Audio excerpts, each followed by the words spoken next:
this is Alex Kottmeyer and welcome to my channel. This is part 2 of 10 tips on being spiritual. So I left off before at number 5 and now I'm going to do number 6. So number 6 is you're going to be misunderstood. So a lot of people are going to leave you on your new journey, but a lot of people are also going to stay with you and they're not really going to understand what's happening. And it's okay for them not to understand your journey, right? We don't have to understand other people's journeys. They don't have to understand our journeys. As long as what we know, what we're doing is helping us grow spiritually, that's all that really matters. For me, for instance, like what happened with me is that so when I started learning about being a vegetarian and being vegan and what it does to the environment, I wanted other people to know and I wanted to have my word put out there. But a lot of people don't want to hear this, especially my family. I can sit at the table with my family, have dinner, and we don't have to talk about being a vegetarian because that's not something they want to hear about. So they don't have to understand my spiritual journey for me to be on my spiritual journey. I just know that I'm on my right path. And you're probably going to find a lot of this in finding your spiritual journey. This comes to point number 7. Love everybody. I won't lie, this is something that I struggle with lots. It is hard to love everybody. When I just came back from India, I was on this spiritual high and I wanted everybody to kind of be on the same level that I was on, just feeling really good about myself, really confident and knowing what I was doing, and I just felt sure of myself.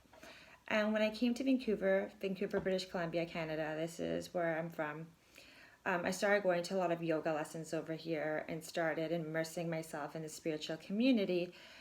And I noticed that there was a lot of ego, that a lot of teachers, it was more of a competition who could be a better teacher and who could do the yoga pose. But I don't just see this just in the yoga community here.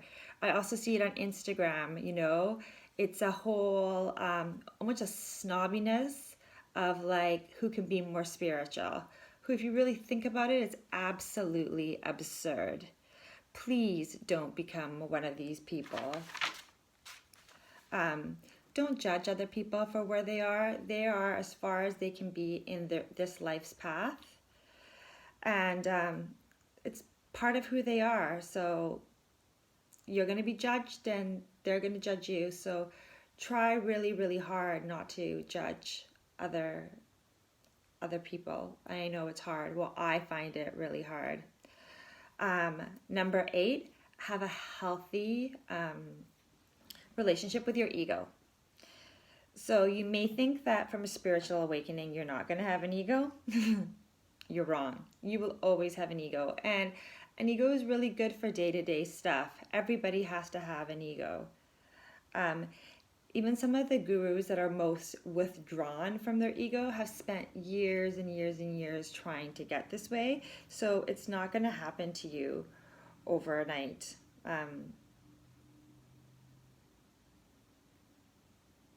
It won't. So what I suggest that you do is that when you start to hear your ego talk, you feel your ego, you observe your ego, and then you decide to do stuff from the heart.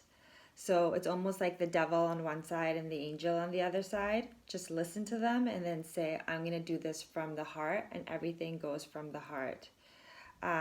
When you step into your journey with good intentions, the more love you put out, the more love will come back in. So just try that, because you're not going to get rid of the ego. The ego will always be there. It's just about learning to observe the ego and letting the ego go and just keep on moving forward. Okay, so tip number 9, find your tribe. I know I've said this before, a lot of stuff, how tribe can be very important. I mean, it's the people who hold you up. It's the people that inspire you. It's the people that are there with you. It's the people that you can have conversations with. But you can also find a lot in technology. I know technology has a lot of downfall, but also it's a good way to stay connected and find people that inspire you, or you inspire, or you can inspire them. If you have a problem with social media, or you're having social media be like not really your thing, you can also just Google meetup.com and type in what you want to do. So, when you're traveling, you can write up a Kundalini yoga, or you can write Ashtanga yoga, and you can meet a lot of locals that are into the same thing that you are. So that's a really easy way to meet people. And, we should use this technology as a blessing, as our advantage, I think. So find your tribe and grow from there. Number 10, and this is a weird one coming from me, you don't need to find a teacher. Of course, it's helpful to find a teacher and stuff gets fast tracked when finding a teacher, but you are the only one who knows your best path. You're already whole. You are already healed. A teacher can only help guide you. That's it. The rest is up to you. So please don't get attached to a teacher or a guru, and please don't idolize them, because what you see in them is a reflection of you. You have the same connection to God and the universe than they have. It's all the same. We're all one. We all come from the same divinity, So really, yeah, finding a teacher or a guru is great. It really does help. I found a teacher and I found a guru, and they really helped me along the way, but they were teaching me stuff that I already knew. And I just want to make that so important that, nothing is between you and your universe, or you and your God, or of you or your God of your understanding. There doesn't need to be a middleman. They can help you, they can teach you, they can show you ways that you don't know, but really in reality, you know everything deep inside. They're only guiding you there. The God that you're seeking is already always inside of you. So anyways, those are my 10 tips. Please write a comment underneath. And thank you so much for tuning into my channel. I hope to talk to you and hear from you soon. I'm coming up with more ideas for me to write down and for me to share YouTube videos with. If you guys have any YouTube video ideas that you want to hear from me, please comment below and I will also do that too. Thank you. Sat Nam. Have a great day.